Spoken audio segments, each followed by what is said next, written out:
আসসালামু আলাইকুম সম্মানিত খামারি ও কৃষক ভাইরা, আপনারা যে যেখান থেকে আমার এই ভিডিওটি দেখতে পাচ্ছেন আমি সবাইকে জানাই জাকির কৃষি খামারের পক্ষ থেকে আন্তরিক শুভেচ্ছা এবং অভিনন্দন।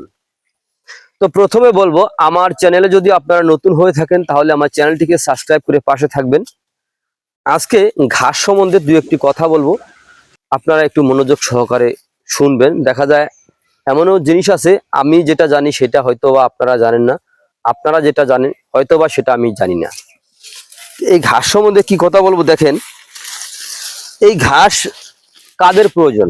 যারা হয়তো আপনার গরু ছাগল পালন করেন তাদেরই কিন্তু ঘাসের প্রয়োজন, আর যারা গরু ছাগল পালন করে না তাদের কিন্তু ঘাসের প্রয়োজন হয় না।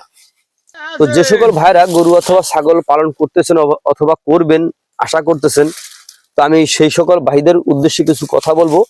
যেমন এই যে ঘাসটা দেখতে পাচ্ছেন, এটা হচ্ছে আমেরিকান গুয়াতিমালা 5G ঘাস। এই আমেরিকান গুয়াতিমালা 5G ঘাস আপনার যে কোনো মৌসুমে আপনি রোপণ করতে পারেন অথবা যে কোনো মাটিতে রোপণ করতে পারবেন। এই ঘাসে কোনো ফুল হয় না, এই ঘাসে কোনো বিচি হয় না, এটা হচ্ছে বিচিবিহীন ঘাস। দেখা যায় এই ঘাসটা আপনি একবার রোপণ করলে কমপক্ষে 5-7 বছর কিন্তু আপনি অনায়াসে এই ঘাসটা কিন্তু খাওয়াতে পারবেন। দেখেন এই যে আমেরিকান গুয়াতিমালা ঘাসটা আপনি কেন খাওয়াবেন, কেন চাষ করবেন? দেখেন এখন বর্তমানে কিন্তু বাংলাদেশে অনেক প্রকার ঘাস রয়েছে, কিন্তু আমার দেখতে হবে কোন ঘাসটা ভালো অথবা কোন ঘাস রোপণ করলে আমার গরু ছাগল পালন করতে আমার খরচটা কমে যাবে, আমার সেই ঘাসটা কিন্তু রোপণ করতে হবে। দেখা যায় আপনার এখন বর্তমানে দেখা যায় এই আমেরিকান গুয়াতিমালা ঘাস, Zara one, Indonesian smart Napier ঘাস, তাইওয়ান ঘাস, এগুলো হচ্ছে কাটিং থেকে হয়ে থাকে। কিছু ঘাস রয়েছে আপনার বিচি থেকে হয়, জাম্বু অথবা সুদান।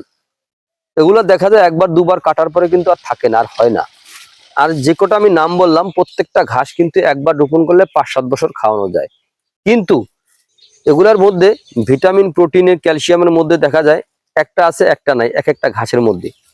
কিন্তু এই গুয়াতিমালা ঘাসে আপনার সকল প্রকার ভিটামিন প্রোটিন কম বেশি সকল উপাদান কিন্তু এই ঘাসটায় রয়েছে। এই ঘাসটা খাওয়ালে দুগ্ধ জাতীয় গাভীর দুধ বৃদ্ধি হয় অথবা ষাঁড় গরুর মাংস বৃদ্ধি হয়ে থাকে এই আমেরিকান গুয়াতিমালা ঘাসটা খাওয়ালে।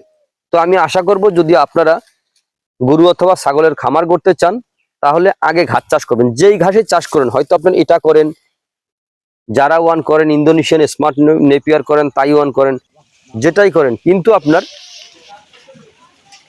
শুধু একটা ঘাস চাষ করবেন না, কমপক্ষে 2-3টা জাতের ঘাস চাষ করবেন। তাহলে আপনার গবাদি পশুকে খাওয়াইয়ে কিন্তু আপনি আরাম পাবেন। কারণ আজকে দুদিন এটা খাওয়ালেন, আবার দুদিন আরটা খাওয়ালেন, অদল বদল করে খাওয়াবেন, গরুও খেয়ে কিন্তু মজা পাবে। তো এই ঘাসটা আপনি কি রোপণ করবেন? এই ঘাসের কোনো ফুল অথবা বিচি হয় না, এই ঘাসটা কাটিং হয়ে থাকে, কাটিং এর মাধ্যমে ঘাসের জন্ম বৃদ্ধি হয়ে থাকে।